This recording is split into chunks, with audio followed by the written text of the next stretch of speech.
Aloha. This is the introduction. This book is designed in an unconventional way. It will have conventional applications, and for some, this book hopefully could give you enough information to make some changes. But the main purpose of this book is to take you through a process to help you become a better student. This is to prepare you to study the Vedanta. It is said to study the Vedanta is the first barrier to knowing the Vedanta. This is an insult to you. In truth, you will see this insult is needed to bring your attention to the truth. If you study the Vedanta as you study anything, you will never get the Vedanta. Our conditioning prevents us from fully comprehending things. We must break free of our conditioning first. Breaking free of our conditioning simply means breaking free from your own mind. It means breaking free from your ego. This is not a conscious process, meaning you can't just change your thinking and thoughts, meaning you are suffering your mind. Truth is that you are not the mind. You will discover you are not the body. Who you are is found in consciousness. This is where we find truth. And truth is that we share consciousness and truth. When we are triggered, we become our subconscious or ego. And in that moment, we are suffering. Consciously, you are aware of this pain, the frustration, irritation. And this, my friend, is all an illusion projected by your mind. Outside your mind, things are not the way that you think they are. They're not the way that you want them to be. We lose our way in these moments. We lose only consciousness for moments. Saying that you are not a good student may have triggered you. You may believe, I am a good student. You don't know me. And with that thought, your attention was lost. Our minds are simply tools to learn to use. As your right hand is a tool and is not you. You learned as a baby the difficult task of using it effectively. You may have forgotten how hard it was to pick up a fork or throw a ball. It took some time to figure out this. But after curiosity and trial and fun exploring, you're able to use your hand. You're experiencing pain in the mind. Your compulsive thoughts are not created by you trying to formulate the compulsive thoughts. In fact, you're trying your best to cope, to choose a reaction to deal with this as it comes up for you in the now. This compulsive process is simply your subconscious. This is your memory and imagination inside of you. This is your belief system. Thus, without doing any work or even some work, most of us cannot see truth through our own projected beliefs. This could be explained through a different culture. Outside our Western way of thinking is answers and explanations. But due to our conditioning in the West, we all think alike. We all struggle with the same things privately. This book is to take the personal element, the mind, out of the equation and introduce you to your true self, your consciousness. Consciousness is defined as that by which the mind is known. This is a Vedanta definition that clearly and simply defines something you may be able to perceive and discern, and soon you will experience this. Combining knowledge and experience is the plan. For it is not what the Vedanta teaches, it is how. The important thing to know, you are not the mind, it is your tool. Learning how to use this tool will prove beneficial for you to solve problems, while your mind thinks and only stores what you believe and know. It can only project the past onto the now. Discernment of our experience takes some work and information. Who you are, who others are, what life is, are all connected. To focus on you, please know this book is also about everyone. Understanding you, you will understand the world. Understanding inside of you is all the answers. You are already that which you wish to become. You are perfect in every way, and your mind and your body are gifts. You are only the caretaker of them for a limited time. Seeing your body and your mind as gifts, you would appreciate the gifts with a higher knowing. In time, you'll see. We are all connected through consciousness and truth. Some see it, others ignore it. They react or get caught in changing their behaviors when their environment doesn't change. This meaning you and others get triggered and you react.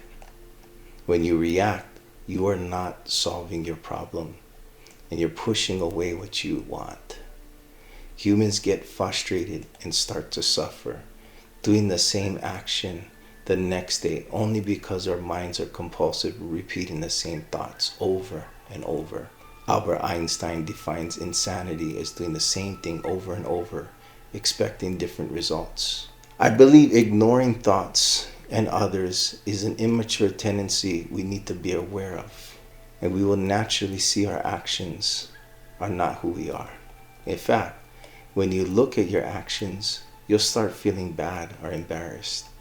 This is the first sign it's working. Awareness comes from consciousness, a light that illuminates inside of us. This light of awareness can make us feel guilty, embarrassed, shameful of the past actions. This is great. Do not run away from this. Don't ignore it. Run into this. This is your fear. You can't heal wounds that you ignore.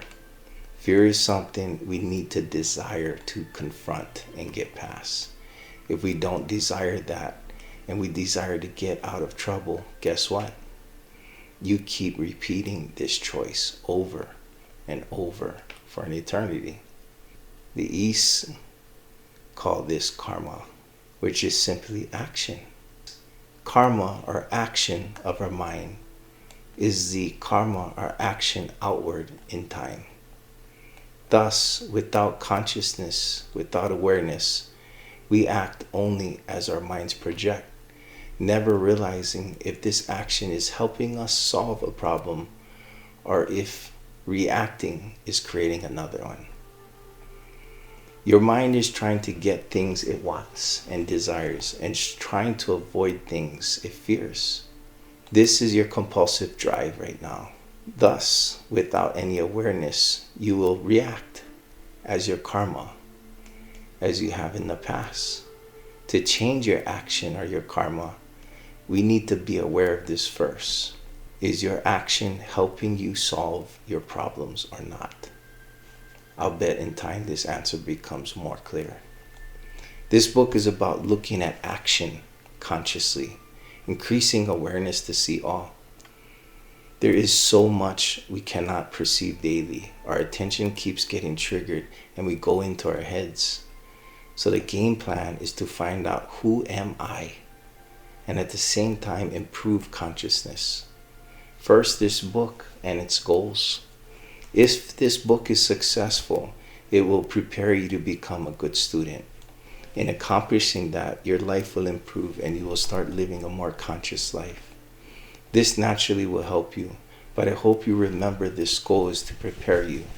The choice once you are prepared is if you wish to become enlightened. This is your choice as well. Please don't decide now. This is a decision you'll make concluding this book. Awareness and choice is either compulsive or conscious. This is probably where you are, trying to discern between these two. What your mind believes and something deeper in you that knows. Knowing is your personal experience, and belief simply is not knowing. But we cannot discern between these two in the West.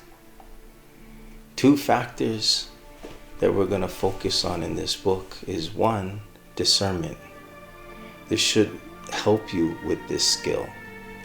This skill will change your life, for discernment is but one skill a person needs to employ to become enlightened. The other is tolerance.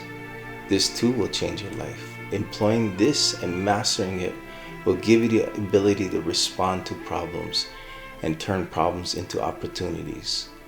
I believe this book alone will assist with that. Enlightenment is not belief, or an unattainable goal. Please don't go with what you believe, and know you don't have enough information to make an educated decision. Consciously, if this is possible, wouldn't giving yourself some time to get to know yourself and possibly attain enlightenment be worth your time and energy? If you don't do anything, you will just have your mind there repeating something you should not ignore. This is your compulsive mind only.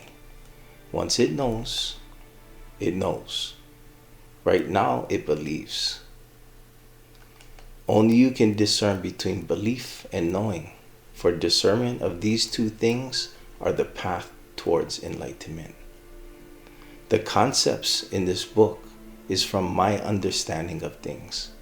I refer to topics here and there. I'll note important things to know. Please expand your understanding by learning on YouTube on these concepts. Read about it. Study. Use more than one source of information. Don't believe anything. Just evaluate the information. When you are ready, employ action to the process. Practice makes perfect. Learning is a big part of this. Give your mind nutritious content to consume. Stop mindless pursuit for a while, meaning watching TV or listening to music. Consciously choose to learn about yourself in your free time. Listen to content on YouTube or Audible books. You can learn on the go. You will consume more information this way. This book is specific, but what I am saying is if you do not know something, great. Go and learn it until you comprehend it. Do not judge it. Naturally, it is not familiar, and you will judge this to not be valuable. This compulsion is sabotage we all deal with. This is only your mind. Choose consciously for a while. Choose something different. Choose to know to get past belief. Soon you will realize, genuinely, I don't know anything. When you achieve this, your curiosity will naturally turn you into a child again, to experience life, read and learn and be open to knowing. For knowing is your truth. This can only be realized consciously. Belief again simply is not knowing. Sadhguru.